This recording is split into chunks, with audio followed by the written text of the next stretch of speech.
Hi plant people! Good afternoon and welcome back to our YouTube channel, Marjan's Garden. So ayan guys, ngayon nasa harapan natin itong ating laon. So ayan siya guys. Natutuwa ako guys dito sa laon na to kasi nabili ko talaga to maliit lang. Tapos yan, lumalaki na siya ngayon guys. And tuwang-tuwa ako sa mga ano niya, mga leaves niya kasi sobrang ano talaga guys, sobrang chubby. As in, ang chubby niya oh. Ayan. So alam nyo guys, parang gusto ko makaparami pa ng laon. Ayan. So, ang ganda-ganda ng laon. Meron pa tayo guys nito doon sa dali natin to doon para makita nyo. Ayan. Dito pala guys, lumalaki na yung mga flower ng ating mga Gymnocalycium. Ayan, yung flower ng ating daydream. Ayan, namumulaklak na siya. So, dati lang yan guys. Nabili ko yan ng offset. Ayan. So, lumaki na sila. Tapos, nagkaroon na ng flower. Ayan. Tapos ito, ayan, lumalaki na din. And ito makikita ko na din yung flower niya soon. Ayan, ito naglagas yung dalawa. Nalaga siya guys. So ayan, punta tayo doon sa harapan kasi nandun yung dalawang natin. Not sure kung laon din ba yung isa kasi dalawa silang magkamukha guys eh. Di ko alam kung meron pa silang ibang kamukha pero yun kasi yung meron ako dito sa garden. Ito pala yung isa. Yung isa ay si Snow Peach. Ayan, pero kamukha din siya guys ni laon. Tingnan nyo. Ito si laon. Ay, sana ba yung niya? Lagi ko to guys lagi ko siyang minimist. Ayan kaninang umaga, minist ko to sila. Tapos ngayong hapon, imimist ko ulit sila guys. Ayan, nung dumating to sa atin kasi kulubot. Ayan medyo kulubot pa yung ilalim niya. Pero guys, yung kulubot na yan ay iinuman niya na yan, magda-dry na yan. So dito na magta-thrive yung bagong leaves nila. Yan yung mataba na. Ayan 'Di ba ang ganda? Alam ko itong Snow Peach, parang nabili ko yan kay nakalimutan ko na. Basta galing kay Sir Mark yung isa. Ito galing din ko to guys kay Sir Mark. Ayan, maliit lang siya. Ayan So, kapag mayroon tayo nito, gusto ko siyang ilipat sa ganito na pot para pare-pareho na sila. Di ba ang ganda guys Ayan, so, inaano ko lang to guys na ma-stable siya. So, pa-stable naman na siya kasi, ayan naging maganda na yung leaves niya dito. Tapos ito. So, inaantay ko lang siya na lumaki. Yung mapalaki ko talaga guys kasi ang ganda niya talaga. Yun ang ganda niya. Yung leaves niya talaga, pink na para siyang mafarina siya guys. Tapos napaka-chubby ng mga leaves niya. So itong baby na tong isa, ayan, ito tingnan nyo, bilog na bilog talaga yung mga leaves. Tapos pabilog siya. So parang kung titingnan nyo, parang siyang pink pebbles. Ayan, diba ang ganda niya? Ayan, tapos dito guys, itong isa, si Situensis. Dito ko muna tong isang to. Ayan, okay na siya, hindi na siya kulubot. Yan, lagi ko sila guys, mini-mist. Pero hindi naman yun guys, ma-overwater sila kasi pag mist, dito lang yan nababasa sa top. Ayan. So, kahit paano meron silang na-absorb na moisture. Ayan. So, ito naman, okay naman to guys. Yung ating rumba. Yan, black na yung ating rumba. Yan, ito inakyat ko dito kasi yung dito banda, inakyat ko doon. Kasi ito nalaglag na naman guys. So tingnan nyo, wala na siyang toppings kasi nalaglag siya dito. Ayan, tingnan nyo yung kalat yun sa ilalim. Nalaglag siya dito. Buti na lang hindi nasira yung ating silver bomb. Pero yung baby niya dito sa ilalim na ipit, nasira yung maliit. Ayan yung maliit na yan. Nawala yung dahon niya. So ito yung natin. Ayan medyo lumiit yung leaves niya. Kasi nagkaroon na siya ng babies Ayan, si Valentine to guys Ayan Pero ang ganda ng color ng leaves niya. Ayan, kay Sir Mark ko yan dati nabili. Ayan, tas ito si Robidona. Ayan yung kamukha niya, si Robidona. Ayan Ayan, tuyo na din. Kailangan ng dilig. So, hindi talaga sapat yung spray lang. Ayan. So, ibabalik natin to dun sa dating na paglalagyan sa kanya kasi sanay siya dun guys sa sunlight na natatanggap niya. Ang ganda ng color niya. Mas makulay siya guys compare dun sa natin. Dalawa. Yung Snow Peach tsaka yung isang laon natin doon, mas matingkad yung color nito dito. Yan yung mga kasama niya guys, oh. Ito pala guys, nangyari sa Black Prince natin, oh. Di ko naman yan guys, inaano si Black Prince, dinidiligan ng sobra-sobra. So, kapag tuyo na talaga siya, saka ako nagdidilig. So, napunggo siguro siya guys, sa stem siya tinamaan. Ayan. Mahirap talaga guys si Black Prince. So, hindi talaga pare-pareho yung experience natin sa Black Prince. Ayan. So, yan. Yun lang guys. Tapos ito, yung baby ni ni Dark Moon. Tinanggal ko na. Ayan siya. Kita nyo ba guys? Ayan. Dalawa to. Ay. Tatlo pala. Kasi yung isa natanggal. Ayan o. Yung maliit natanggal pa siya. So, yan. Nilagay ko lang dito. Pinatong ko dito. Yan. Ito yung mother niya. So, yung ating Dark Moon. Nandito na siya sa gilid. Ayan. Meron pa yan guys. So, marami pa tayong pwedeng makukuha dyan kapag lumaki na siya. Ito, matagal lumaki yung babies niya, oh. Pero, ano na to, perfect na yung color niya dito sa top. Ayan, ito.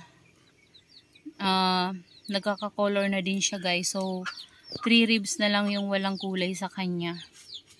Ayan siya. So, yan yung itsura ng ating mga cactus dito, guys. So, ito, talagang alaga ko to guys, sa dilig-dilig yan. Hapon, tsaka umaga. Alaga ko sila sa dilig, pati na yung ating mga Astrophytum kasi kapag napabayaan ko to guys sa dilig, ang nangyayari sa kanya nakukulubot. Tapos matagal siya lumaki, pansin ko guys. So kapag alaga ko sila sa dilig, napapansin ko ang bilis nilang lumubo, ang bilis nilang lumaki. Ayan. Tingnan nyo, oh. Ito yung namulaklak na puti. Meron na naman siyang umuusbong dyan. Ayan. So, sana, sabay-sabay silang mag-flower para maitry ko din silang maipollinate. Yan, po-pollinate ko sila, guys. Ayan. So, buti naman ngayon, guys, wala na akong nakitang nginat-ngat dito na, astro. Pero, nung sang araw, may nakuha na naman ako, nasa baba na naman. Tingnan nyo, guys, so yung ginat-ngatan ng kawawa naman. Ang pangit na tuloy niya. Pero ito, lagi ko to guys dinidilig para tumaba siya. Kasi nga parang nagiging dehydrated siya. Tapos ito, plano ko tong iripat, itong mga to guys. Kasi tingnan nyo, ang lalaki na nila. Yan, plano ko to silang iripat. So, ito okay pa naman to dito sa pot na to. Yan, kaya pa nila. Kasi maliliit lang talaga to na bili natin dati, diba? Ayan o. So, ngayon, lumalaki na sila. So, dahil lumalaki na sila, kapag malaki na sila guys, plano ko silang iripat sa mas malaking pot para mas lalo ko silang mapalaki. So, gustong-gusto ko kasi sila guys mapalaki. Gusto ko yung malaking talaga. Cactus. Ayan. Gusto ko yung napapalaki ko sila. And siguro guys, yung mga ganito, mayroon akong dito, dragon fruit. May tanim si Papa na dragon fruit. So, marami na siyang branches. So, manghihingi ako ng branches nun. Tapos, tatanim ko. Kapag buhay na siya, ko to guys, graft ko itong mga malalaki-laki na to. Ayan, para mapalaki pa natin siya ng maayos. Ayan, so magkakaroon tayo ng grafting soon. Pero kapag nag-graft ako guys, papakita ko din yan sa inyo. Yan, para ma-share ko din sa inyo yung natin, paggawa ng grafting. Yan, gumawa na ako before ng grafting. Meron nga ako dito. Isa na lang yung natira sa ginawa ko kasi guys, na dati kasi nasa ulanan lang talaga yung mga ko, namatay sila. Namatay sila kasi pinabayaan ko lang talaga sila sa ulanan. So, hindi ko naman sila tinatanggal. Na-overwater yung natin. Dito ko na nga lang siya guys nilagay. Tingnan nyo. Ayan, ito siya. Ginraft ko siya sa cactus na to. Ayan, ang pangit na nga niya kasi, ewan ko guys, aray. Na siya guys, dehydrated na sobra. Yan, wala na. Buhay yan guys, buhay yan siya. Kahit ganun-ganunin mo. Yan, ginraft ko siya dyan. Pinabayaan ko. Yan na lang yung natira. So, hinayaan ko na lang. Mag-graft na lang ako sa susunod at gagamitin ko ay ano bang maganda? Dragon fruit or yung ganito, kasi marami naman akong ganito, itatanim ko sa maliit na pot and then saka natin pagagraftan. Ayan. So, gagawa ako niyan kasi marami naman tayong mga ganitong pot to. So, dun ko siya itatanim. Kapag buhay na siya, pwede ko na siyang lagyan ng grafting. So, ayan guys, hindi pa tayo tapos sa pag-aayos dito kasi ayan yung dito, hindi ko pa to naayos. So, bali, inusog ko lang dito yung mga yan yung kalat ko. Yan, nandito pa rin yung kalat natin na ipon dyan. Ayan pero yung dito banda, yan na yung nagawa ko sa kanilang ayos. Pero yung dito, syara, tingnan nyo, walang laman. Yan, so pinag-iisipan ko pa kung ano yung mailalagay ko dyan. Tingnan natin kung ano yung pwede nating mailagay dyan. Pero yung mga dito natin, ang gaganda guys, ang kukulay. Lalo na ito, dito si Bianca, missing you, ayan. Kaso lang guys, tingnan nyo. Tinamaan siya ng fungus. So, kailangan ko na naman guys talaga mag-spray ng fungicide dito sa ating garden. Kasi, parang napapansin ko, meron na namang nafufungus sa kanila. Yan. Yun na guys, nauna na si Black Prince na fungus. Yan. Tumagal din sa atin si Black Prince. Matagal na din yun sa atin. And ewan ko kung bakit bumigay siya. Hindi ko rin napansin. Kasi nakita ko na lang talaga siya guys. May itim na yung dito niya yan. Yung dito niya na leaves ng itim na. And then nung tiningnan ko, wala na. May tama na talaga yung stem. Ayan ito yung sinasabi ko sa inyo guys na pwede natin paggrapan. Ayan. Basta maalagaan natin sila sa dilig din. So pwede nating lagyan ng grafting yan. So yan. Pwede natin yung lagyan ng grafting dyan sa taas. So, yan. Gagawin ko yan, guys. Marami akong mga propagation yan. Kaso namatay nga lang yung iba. Ayan, nandun banda, Puno yan dati. Yan. Hindi ko lang, guys, tinatanggal. Dahil sa sobrang init, hindi ko sila, guys, madiligan. So, ayan. Namatay yung mga malilita. Yan, nag-yellow pa nga yung iba. So, yan. Pati yung dito, guys, namatay, Kasi hindi ko nga sila madiligan. Yan, wala na tayong tubig. So, kulang na tayo sa tubig. So, yun. Kaya, tingnan nyo naman, yung mga natin. Dito, hindi ko na naman ngayon madiligan. So, nabibisi na naman tayo dito sa loob ng ating greenhouse. So, yung dito, napapabayaan ko.